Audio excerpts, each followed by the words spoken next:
ඒ සාක්කුවල මොනවත් නැති කිව්වා. කියලා මගේ මූණට කිව්වා මගේ සාක්කුවට කූ ටිකක් දාලා තමයි මම දෙන්නේ කියලා. අපිව පොලිසියෙන් මගාරිග මහත්තයෝ අපි මොකද්ද මේකට ගන්න පියවර මහත්තයෝ?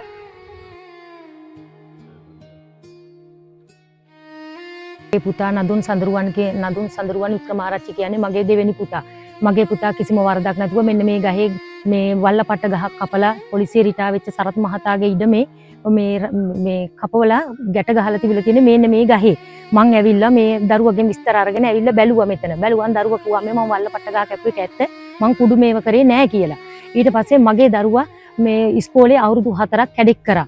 ඒ වයි සේරම මේ කළා මේ යන්න කියලා රස්සාවට යනවා කීකේ ඉන්න ගමන් තමයි පොලිසිය SI යනවා කීකේ ඉඳි ගමන් තමයි මම දෙවෙනි සැරේටත් විභාගෙත් කළා මේ යනවා කියලා හිටි දරුවා මෙහෙ පොඩි මගේ මහත්තයා ආමි එකේ මගේ මහත්තයා විනියක් ඇතුව මම මේ දරුවෝ හදලා තියෙන්නේ මට ළමයි 3 දෙනෙක් ඉන්නවා මේ කැඩෙක් කරපු දරුවා තමයි මේ අපරාධයකට අහු වෙලා තියෙන්නේ මේ අම්බලන්ගොඩ පොලිසියෙන් කළා තියෙන්නේ මෙතනින් අරගෙන ගිහිල්ලා මගේ දරුවා වේන මුල්ලේදී අල්ලගත්තයි මේ කියලා කුඩු දැම්මයි කියලා අපිට මේ දැනුම් දුන්නා. ඒ වුණාට ඊට පස්සේ අපිට ඒ දරුවා යාළු ගෑන් ළමයිගේ අම්මා තමා කෝල් එකක් දුන්නේ. දරුවා රක්ෂිත බන්ධනාරගත කරා. මෙන්න මෙහෙමයි නංගී කියලා මට කෝල් එකක් ආවා. එතකොට තමයි අහුවේ මොකද කියලා. පස්සේ තමයි දන්නේ මේ දරුවා වල්ලපට්ට කපලා තියෙන්නේ. නමුත් මේ වල්ලපට්ට වලට නඩුවක් මුකුත් නැහැ. අපි පස්සේ හොයලා බලනකොට කුඩු වලට තමයි දාලා තින්නේ. මගේ දරුවා කොහොම හරි බේරලා දෙන්න. අපි හරි අහිංසකයි. මගේ දරුවා කිසිම වරදක් කළා නැහැ. කුඩු තරම් බොන්න කියා දැකලවත් නැති අපිවත් මගේ දරුවට මේ අනාගතේ මොන කොහොම වෙයිද මම කුලිය වැඩ කරලා ජීවත් වෙන්නේ දරුවා ඉස්කෝලේ ඇවිල්ලා ආවත් අම්මා වඩාගෙන මාවගේ වටේම රවුන්ඩ් දෙක තුනක් ගහලා මට කියනවා අම්මේ කවදා හරි මම ලොක්කේ කියලා අම්මලා රැක ගන්න වෙයි කියපු දරුවා තමයි අද මේ වගේ දෙයක් මට වෙලා තියෙන්නේ මට මේක ඔබලා කොහොම හැමදේනාම ජනාධිපතිතුමනි මේ දේ පොලිස්පතිතුමනි මට මේකට සාධාරණ ඉෂ්ට කළා මගේ දරුවා කොහොම හරි මේ රක්ෂිත බන්ධනාගාරයෙන් මට බේරලා දෙන්න මට අවශ්‍ය නැහැ ඔයගොල්ලෝ ඕන කරගන්න මේ මම කියනවා ප්‍රශ්න නෑ කියලා. ඒක දැන් පොලිසියෙන් තමයි මේ ඉලා ගන්න ඕනේ. කරේ. පොලිසියෙන් ජීවයි මට ඕන දේ අපි ඔය ඉතින් පස්සේ පොලිසියයි ඔය නිදා දැන් අපිට පොඩි යාල කරන්න කියලා.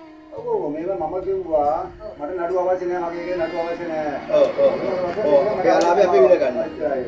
ඔව් මම ගැටි කියන්නේ මොකද මම වැඩකුත් නෑ ඒක. මොකද මේ විදිහට නිදිත් කරන්න එපා. ඔව් ඔව්. ඒකයි. ඔව්. ඒකෙන් මගේ රජු මං ආවෙන්නේ. මට වැඩි ඒවා. ඔව්. පුදුමා පෙන්ෂන් නේ. ඔව්. ඔව් නෑ දැන් මේ වගේ පළාතක ඇවිල්ලා මරන්න නැතුව කියපු එක ලොකු දෙයක් ගන්න ඒකයි. දැනගෙන යන්න නොදැන කපන්නේ නෑ. මොකද ඒක පුරවගෙන. ඔව්. ඉරි දෙකයි ලෝවා කියයි. ඈ අරවින්දන්සේ ආව නම් යම් කිසි දෙයකට එයා සැලසුම් කරගෙන එන්නේ. සැලසුම් කරගෙන එන්නේ. පිළියක් ඉස්සරකට වහඩරි යන්න ඕන නම් මේ ටිකම කපලා දෙන්නද? මේ ටිකම කපලා දෙනවා. කපලා දෙනවා.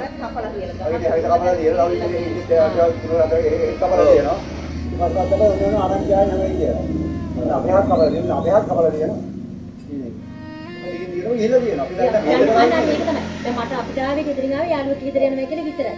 අපි දෙන්නේ ඇයිද කොහේ විතරේ ඉන්නේ අපි දන්නේ නැහැ. අපිට අවුරුදු 19ක් වෙනකොට අපිට පස්සෙන් යන්න බෑ අපිත් කුලි වැඩ කරන මිනිස්සු.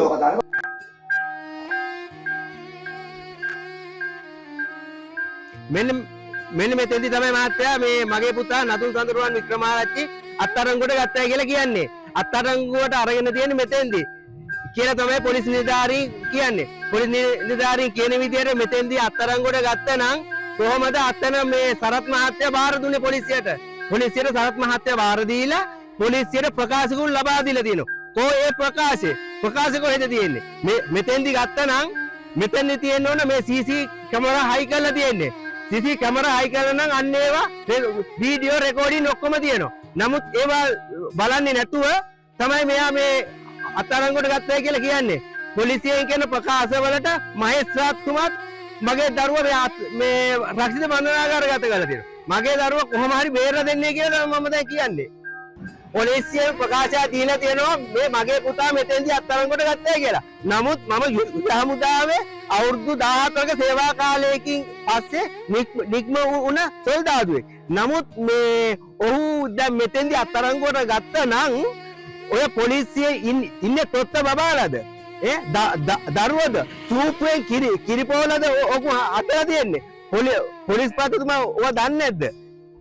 මගේ පුතා පුලිගොඩදී අත්අඩංගුවට අරගෙන ගන්නකොට හෑන්කප් දාලා ඔක්කොම චෙක් කරලා අරගෙන තියෙන්නේ. නමුත් මෙතෙන්ට ගෙනාවට පස්සේ මේ පුතාගේ සාක්කුවෙන් මේ කුඩු මිලිග්‍රෑම් 5400ක් ගන්න මගේ පුතා ඉන්ද්‍රදානියක් වෙන්න ඕන. කොහෙන්ද දන්නේ මගේ පුතාට ඇවිල්ලා තියෙන කුඩු? පොලිසිය පෙන්නලා තියෙන අපිට මැජික්. සුපිරි මැජික් තමයි ඒවා. පොලිසිය ගොරකට දඩමස් කරනවා කියන්නේ ඔන්න ඔයමයි. ඔව්. මම දෙනියාවේ මොරෝක ඉඳලා අම්බලන්ගොඩ පොලිසියට ගමන් දෙකක් ආවා. දැනුත් ආවා. මේ පොලිසියේ කිසිම නිලධාරියෙක් මාව දැනුවත් කරේ නැහැ. OIC මහත්තයාට ගත්තට පස්සේ OIC මහත්තයා මෙහෙ නැtei කියලා කිව්වා. ගමනක් ගිහිල්ලා කිව්වා. සමහර ෆෝන් වලට අත කෝල් කරා. අද ෆෝන් එක ආන්සර් කරන්නවත් නැහැ. මේ ඇහුවම කියනවා කෝටස් එකට ගිහිල්ලා කියලා. ඊට පස්සේ ගියා සහකාර පොලිස් අධිකාරිතුමා හම්බෙන්න. සහකාර පොලිස් අධිකාරිතුමා අද වනතුරු නෑ මට හම්බුනේ. මං ගියා ගමන් දෙකක් හම්බෙන්න. මට හම්බුන්නේ නෑ. සහකාර පොලිස් අධිකාරිතුමාට මං දුරකථනයෙන් දැනුම් දුන්නාට පස්සේ කියනවා මේ ඒක විමර්ශනය විතරයි කියලා. නමුත් මට කිසිම පිළිතුරක් නෑ මේ සම්බන්ධව. පොලිසියට ආවේ මේකේ තොරතුරු දැනගන්න. මොකද මේ උසාවියේ ඉදිරිපත් කරතොත් අපි දන්නේ නැහැ මොනවද දරුවට කරලා තියෙන්නේ කියලා. දරුව දන්නේත් නැහැ මේ මොනවද කරලා තියෙන්නේ කියලා. වරදක් කියලා දීලා නැහැ. උසාවියේදී පොලිස් නිලධාරියා විසින් මේ කුඩු මිලිග්‍රෑම් 5400ක් සන්තකේ තබා ගැනීමේ කියලා තමයි කියලා තියෙන්නේ. එතකොට තමයි අපි දන්නේ මේ කුඩු දමල කියලා. නමුත් වැරද්ද කරලා තියෙන්නේ කුඩු නෙවෙයි. එයා කරලා තියෙන මේ වල්ලපට්ට කැපිලා. නමුත් මේ පොලිසියෙන් දාලා තියෙන්නේ කුඩු හෙරෝයින් දාලා තියෙන්නේ. මහත්තයෝ දැන් අපි මේ දෙන්නම අම්මයි තාත්තයි දෙන්නම ආවේ මේ ගැන සොයන්න. ඒ පොලිසියේ උසස් නිලධාරි කිසිම කෙනෙක් අපිට මූණ දෙන්නේ නැහැ. ඔවුන් ඔක්කොම මගහරිනවා. ඇයි මහත්තයෝ මේ වගේ මිනිස්සු අපිට මේ වගේ දේවල් කරන්නේ? මුන්ට ගහන්න ඕන හේන. මේ ගැන හොයලා බලන්න අපි ආවේ දෙන්නියා ඉඳලා. මගේ දරුවට මොකද්ද දාපු වරද කියලා බලා ගන්න. අදත් මේ තාත්තයි මායි යාව මගේ එකම දරුවා දෙවෙනියා මේ මොකද්ද මේ කරපු වරද කියලා බලා ගන්න. පොලිසියෙන් කියනවා මේ දැන් ඇහුවා OIC මහත්තයෝ කියලා. එකම පොලිස් නිලධාරියෙක් ඇවිල්ලා කියනවා එයා කොටස් එකේ කියලා. ඊට පස්සේ අපි ඇහුවා දැන් අපිට නම්බරේ දෙන්න කියලා. බා නම්බරේ දුනාම කතා කරන්නේ නැහැ. රින්සන්නේ නැහැ. ඒ ගාන මම ඒක ඇතුළේ ඉන්න තව කෙනෙක්ට කතා කරලා කිව්වා අපිට මේ අසාධාරණයක් කරලා තිනවා. මේක දරුවා බන්ධනාගාරයනේ. දරුවා දන්නේත් නැහැ. දාපු ප්‍රශ්නේ මොකද්ද කියලා අපි දන්නේත් නැහැ. අදත් ආවා අද ඉරිදා අදත් ආවා මේක දැනගන්න බුදු මහත්තයෝ කියන්නේ මොකද්ද කියලා. කවුරුත් අපිව පොලිසියෙන් මගහරින මහත්තයෝ අපි මොකද්ද මේකට ගන්න පියවර මහත්තයෝ. නදුන් සඳරුවන් මට කෝල් එකක් දුන්නා. දහක බැලලා ගහන නැහැ කියලා. මං කෙනික වෙතෙන්ට ගියා. යාට පස්සේ නදුන් සඳරුවන් ගහේ බැලලා හොඳටම ගහලා.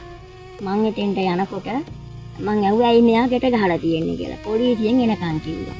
ඊට පස්සේ පොලිසියෙන් ගිහින් ආවට පස්සේ නදුන් සඳරුවන්ට මංචු දෑවා. මංචු දාලා නදුන් සඳරුවන්ගේ අතේ තිබිච්ච ෆෝන් එකයි පෝස්ට් එකයි සේරම මගේ අතට දුන්නා. දීලා සේරම චෙක් කරා. ඔක්කොම කලිසම් සාක්කු ඔක්කොම ගසලා චෙක් කළා. මුගේ සාක්කු වල මොනවත්වත් නැtei කියලා. මම බලාගෙන මගේ ඇසින් දුටුවා. මම ඒ ටික බලාගෙන හිටියා.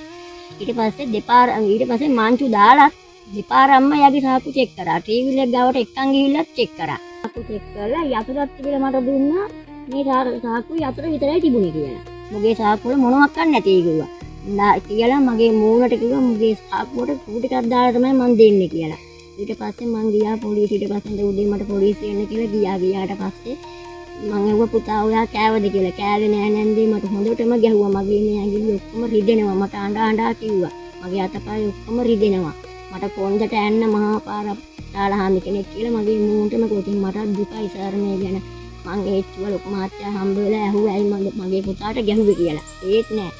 පුතා බේරගන්න බෑ ඵලයන් කියලා මට කිව්වා උසාවි දානවයි කිකුදු දානවයි කියලා. මට කෝල් එකක් ආවා. අයි ගස් පැනලා ගහන මෙහෙම වල්ලපට්ටාවක් කපන්න කියලා. මම වයිෆ් එකක් ගාලා කිව්වා ඔයා යන්න ගිහිල්ලා බලන්න මොකද්ද වෙලා තියෙන්නේ කියලා. වයිෆ් මට පෙන්නගෙන ගියා. පෙන්නගෙන යනකොට මම දැක්ක ගස් බැඳලා තියෙනවා. ගස් බැඳලා තියෙනවා දැක්කම මම කිව්වා ලියන්න මෙහෙමයි කියලා. ඒක පොඩ්ඩක් කතා කරන්න කිව්වා. පස්සේදී පොලිසියෙන් ආවා. පොලිසියෙන් ඇවිල්ලා නදුම් මල්ලිගේ සාක්කුව ඔක්කොම චෙක් කළා. අරන් ගියා. පස්සේ මම පොලිසියට ගියාට පස්සේ පොලිසියෙන් කිව්වා උදේට පොඩි අපයක් දෙන්නම් මේගොල්ලෝ මෙහෙම ඉදමකට ගිහලා තියෙන වල්ලපට්ට කපන්න මෙහෙම කියලා කිව්වා. පස්සේදී අපි උදේ ගියාම කිව්වා මෙහෙම චෝදනාවක් කිව්වේ නෑ. උසාවියට ගියාම 54 ගහ වගන් තේ ගහලා මෙහෙම අඩුවාලා කිව්වා. අහිංසක වලට ග්‍රේට් එකක් කරගෙන මේවා පාවිච්චි කරන නැති මිනිස්සෙක් අසාධාරණයක් වෙලා තියෙනවා.